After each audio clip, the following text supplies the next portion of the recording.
अस्सलाम वालेकुम। हाँ जी दोस्तों, क्या हाल है। तो आज हम आपके साथ एक बहुत ही खूबसूरत प्लांट के बारे में बात करेंगे। ये इंडोर और आउटडोर दोनों जगह पर ग्रो किया जा सकता है। तो इसका नाम है एरोकेरिया। इसको क्रिसमस प्लांट भी कहते हैं और कई नामों से भी इसको जाना जाता है। तो चलें आज इस पौधे के बारे में बात करते हैं और वीडियो को शुरू करते हैं।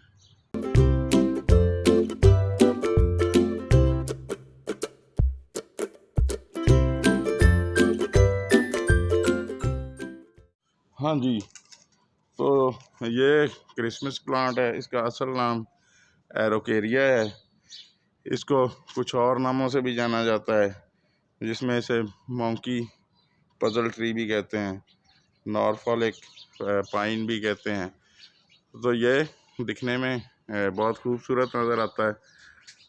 कोई भी अगर आप पौधा ख़रीदने नर्सरी में जाएं, ये उधर पड़ा हो तो ये मुनफरद ही नज़र आता है। तो अगर तो ये ज़मीन में लगा हुआ है तो इसकी हाइट 30 फुट से भी ज़्यादा हो सकती है और इसका फैलाव 1.5 मीटर या 5 फुट तक चारों साइडों से हो सकता है। ये बहुत स्लो ग्रोइंग प्लांट है। इसकी पत्तियां नॉर्मली एक दफ़ा निकलती हैं और सारा साल वही आहिस्ता आहिस्ता ग्रो करके तो बड़ी हो जाती हैं। अगर आप इसको इंडोर रखना चाहें तो इंडोर भी ये पॉट के अंदर आप इसको रख सकते हैं, लेकिन उधर ब्राइट सनशाइन होनी चाहिए या ऐसी कोई आर्टिफिशियल लाइट लगी हो जो सनशाइन से मुशाबत रखती हो, जैसे डे लाइट बल्ब्स कुछ होते हैं, या इसे ऐसी जगह पर आप रख सकते हैं जिधर खिड़की के पास या जिधर से इसे थोड़ी बहुत रोशनी पसंद हो। ये पहाड़ी इलाके का एक्चुअली पौधा है, तो इसको ज़्यादा गर्मी पसंद नहीं है। तो जहाँ ये पहाड़ों में लगा होता है वैसे भी ये पानी आता है और इसके साथ थोड़ा बहुत पानी ये सक कर लेता है और पानी इसके करीब खड़ा नहीं होता। तो इसके लिए ऐसे ही हमें मिट्टी भी तैयार करनी पड़ेगी। अगर हमने पॉट में लगाना है तो बड़ी अच्छी वेल ड्रेन मिट्टी आप इसके लिए तैयार करें। उसमें आप 2 हिस्से बाल मिट्टी या गार्डन सॉइल ले लें, एक हिस्सा उसमें रेत ऐड करें या कोकोपीट ऐड करें और एक हिस्सा उसमें आप गाय का गोबर ऐड कर सकते हैं या और कोई नेचुरल फर्टिलाइज़र आप ऐड कर सकते हैं। तो उसमें ये बड़ा अच्छा ग्रो करेगा। वो मिट्टी सॉफ्ट हो जाएगी और पानी इसका जब आप इसको देंगे तो जल्दी वो ड्रेन हो जाएगा। जितना पानी इसने सक करना होगा वो ये कर लेगा। हाँ, इसको बहुत ज़्यादा पानी की ज़रूरत भी नहीं होती, लेकिन बहुत कम पानी से भी ये अच्छा ग्रो नहीं कर सकता। जैसे ये मेरा पौधा ज़मीन में लगा हुआ है, तो ये आप देख सकते हैं, आप इसकी मिट्टी हल्की सी नम है और ये नरम बल मिट्टी में लगा हुआ है। तो जब आप इसकी सॉइल तैयार करें तो उसमें कोशिश करें 1 आध मुट्ठी नीम खली का पाउडर डाल दें। उससे इसकी जड़ें कीड़े मकोड़ों से महफूज रहेंगी। और अगर आपके पास अवेलेबल हो तो 1 चम्मच एप्सम साल्ट का मिक्स कर दें उस मिट्टी में, तो ये इसकी ग्रोथ बड़ी अच्छी चलती रहेगी।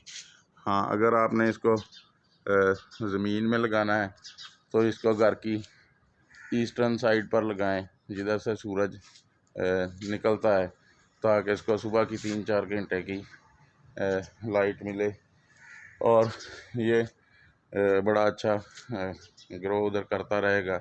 इसको कभी भी आप डायरेक्ट सनलाइट में रखने की गलती ना करें, अदरवाइज़ ये पौधा ख़राब हो जाएगा। ऐसे जैसे ये इस साल जून में काफ़ी गर्मी पड़ी थी, तो उस वजह से ये इसकी कई पत्तियाँ नीचे से बर्न हो गई हैं।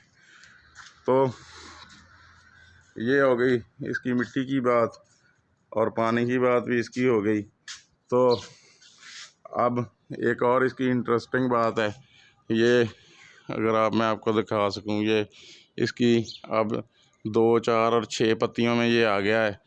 इससे नीचे इसकी 5 पत्तियां हैं, उससे नीचे चले जाएं तो ये 4 पत्तियां हैं। ये अगर आप देख सकें, तो पहले जब ये छोटा होता है तो उस वक़्त इसकी 3 पत्तियां निकलती हैं, और ये इस तरह से जब इससे और बड़ा होगा तो हो सकता है इसकी इससे जो अगला स्टेप हो वो उसकी 7 पत्तियां निकलें। तो ये इस तरह से ऊपर से घना होता जाता है और बहुत खूबसूरत नज़र आता है। तो इसलिए इसको आपके घर में होना चाहिए, ताकि और ये घर की खूबसूरती में भी बहुत इजाफ़ा करता है।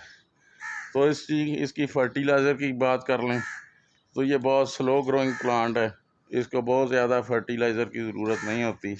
ज़्यादा फर्टिलाइज़र देने से ये ख़राब भी हो सकता है। इसको आपने फर्टिलाइज़र फरवरी से लेकर तो अक्टूबर के महीने तक, कभी कभी ये महीने में एक दफ़ा थोड़ी बहुत गोबर खाद या वर्मी कंपोस्ट इसमें डाल दें, और या क्योंकि ये हमेशा ग्रीन रहता है तो इसमें आप DAP या NPK के कुछ दाने भी अपने गमले में ऐड कर सकते हैं। तो इस पौधे को ऐसा किसी प्रूनिंग की ज़रूरत नहीं होती। यही होता है कि अगर कोई पत्ता वगैरह सूख गया है तो उसको आप काट लें, कभी भी इसको ऊपर से मत काटें। अगर आप इधर से कहीं से आप इसको जैसे कई पौधों को हम पिंच कर देते हैं, काट देंगे तो इसकी ग्रोथ रुक जाएगी और ये पौधा उधर ही रह जाएगा, फिर इसकी ऊपर से फिर ग्रोथ दोबारा शुरू नहीं होगी। तो इसलिए इसको प्रूनिंग सिर्फ उन पत्तों की करनी है, जैसे कि नीचे से बिल्कुल आपका पत्ता खुश्क हो गया है, ड्राई हो गया है, तो उसको आप कैंची वगैरह से या फ्लावर कटर से आप उसको काट दें। तो एक और चीज़ इसके लिए इसको बड़ी पसंद है, इसके लिए आप कभी कभी एक महीने में एक दफ़ा या 2 महीने में एक दफ़ा, जितना भी आप करना चाहें, इसको कॉफ़ी का पानी बड़ा पसंद है, तो 1 चम्मच कॉफ़ी आप 1 लीटर पानी में डालकर भी कभी कभी इसको दे सकते हैं।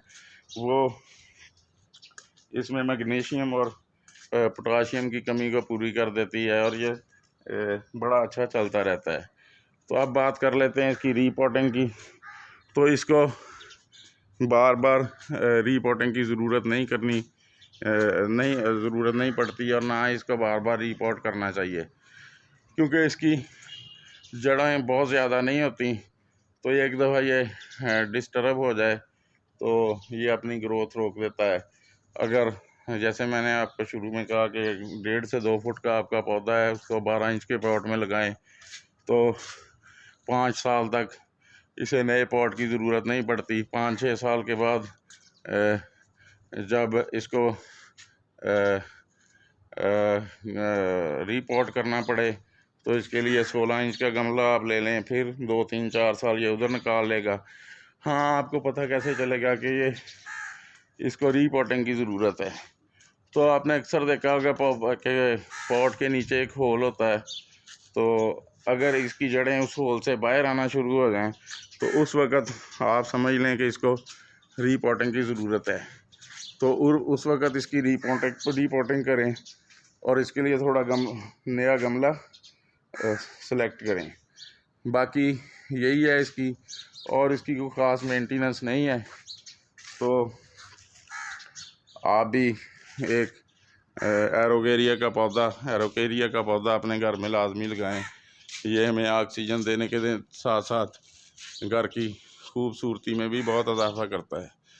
हाँ जी, तो अगर आपने अभी तक हमारा चैनल सब्सक्राइब नहीं किया तो कर लें, बेल बटन को दबा लें ताकि हर आने वाला नोटिफिकेशन आपको मिल सके। फिर किसी और दिन किसी नई वीडियो के साथ आपके साथ मुलाकात होगी। ओके जी, अल्लाह हाफिज़।